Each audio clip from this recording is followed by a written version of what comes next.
کسی بہن نے سوال پوچھا ہے کہ میری طبیعت ٹھیک نہیں رہتی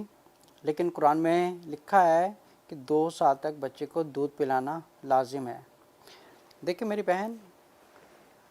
قرآن میں ایک ریکمنڈیشن دی گئی ہے کہ آپ بچے کو اگر دودھ پلائیں گی 2 سال تک، وہ بچے کے لیے صحت کے لیے بہتر ہے اور اس کے مستقبل کے لیے بہتر ہے۔ لیکن جہاں تک ایک عورت کی طبیعت ٹھیک نہیں ہوتی، لیکن یہ ان پر زبردستی نہیں کی گئی کہ آپ بچے کو زبردستی دودھ پلائیں، لیکن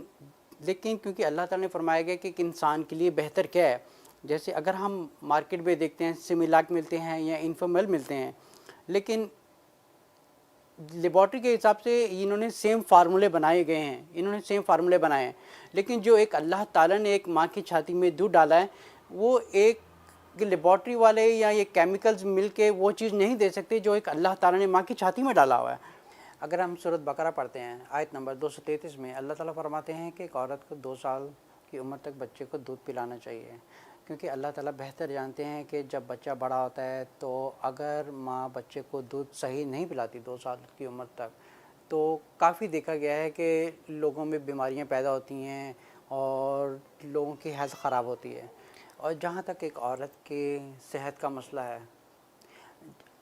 ایک عورت کے لیے زبردستی نہیں کیا گیا کہ اپنے بچے کو 2 سال کی عمر تک ہی دودھ پلائیں، لیکن اگر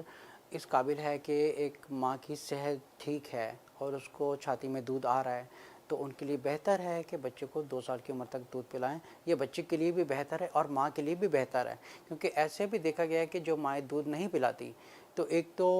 ان کی ماں کی بھی صحت خراب ہوتی ہے اور بچے کی بھی صحت خراب ہوتی ہے، لیکن ماں کی تو ٹیمپریری خراب ہوتی ہے، لیکن اگر لانگ ٹرم میں دیکھا جائے تو ایک بچہ جب بڑا ہوتا ہے تو اس کی ڈیولپمنٹ میں بھی اس چیز میں بہت فرق آتا ہے۔